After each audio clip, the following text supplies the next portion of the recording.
आगे हमारा के जिया के दूल्हा बना आगे दूल्हा बना के दूल्हा बना। एक पैर इधर रखिए आप, इधर रखिए, इधर आइए आइए। हाँ गे माए गे माए। अब देखिए कैसे व्यू भागेगा घाच घाच। हाँ कि है कि हमारा के जिया आगे दूल्हा बना आगे दूल्हा बना है के दूल्हा बना कि हम ही खनबो बनाई देबो कहब त करबो दबाई देबो हम ही खनबो बनाई देबो कहब त करबो दबाई देबो आगे हमरा के पगली दूल्हा बना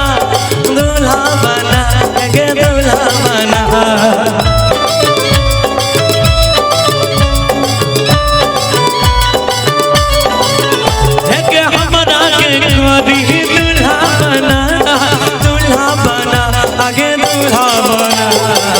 कहब त करबो दबाई देबो कहब त खनबो बनाई देबो।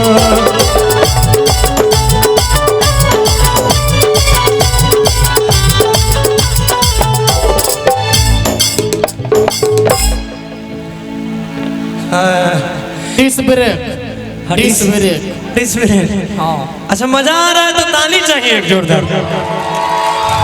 क्योंकि हमको मजा आ रहा है और हम ये समझते हैं कि जब हमको मजा आ रहा है तो हमारे इस भगवान को भी मजा आता है। देखिए मजा आप लीजिए, लोग महसूस कर रहे हैं। मजा इधर आ रहा है लेकिन महसूस कीजिए। ये सिस्टम ऐसा है। हाँ ये भगवान कैसा सिस्टम बनाया है। तो हमें सब छोटा रही है ना। हाँ खेसारी लाल ले रहे धमदाहा 2017 में, लगभग सब आदमी जानते होंगे। हाँ तो यहाँ हम कलाकार ने बहुत छूट रही है। 2017 में खेसारी जी आए थे। हाँ उनके साथ बहुत सारी लड़कियां आई थी। क्या बात। तो खेसारी लाल जब सटन काजल राघवानी बहन आकर हम कहिए तेरी बहन का हम लागमून में फेल हुए कि हम ही सटल ये काजल राघवानी। अब पता चला सुबह होकर कितने लड़के को पानी चढ़ने लगा है। अब क्यों चढ़ता है वो हम नहीं बोलेंगे। हम भी अच्छा आपको चढ़ गया क्या? हाँ मनोरंजन है। देखिए हम हंसाएंगे नहीं कि दुनिया में लोग ऐसे ही सब टेंशन से परेशान है। ऐसा कोई इंसान है जिसके पास टेंशन ना हो। हाँ और हमारा क्या धर्म बनता है कि अगर रात भर आपके लिए आए हैं आपके पास तो आपको हंसा के बुला के जाए भाई जी आई लव यू। हाँ ठीक है धन्यवाद आइए उधर से देखिए।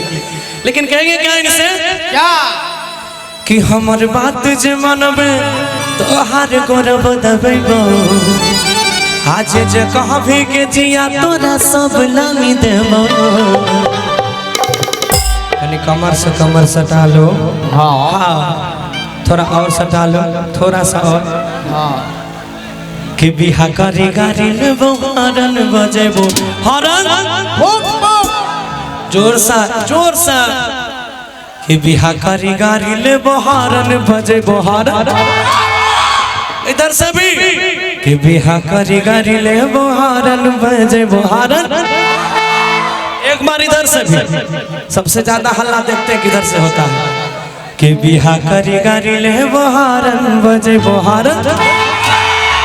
आइए एक बार ताली के साथ कि बिहा करी गारी ले बहारन बजे बहारन।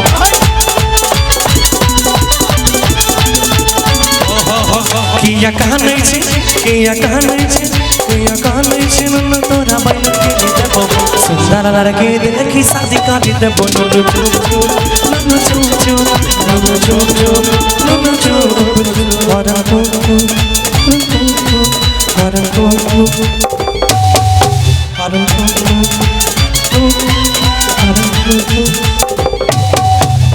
एक बार इधर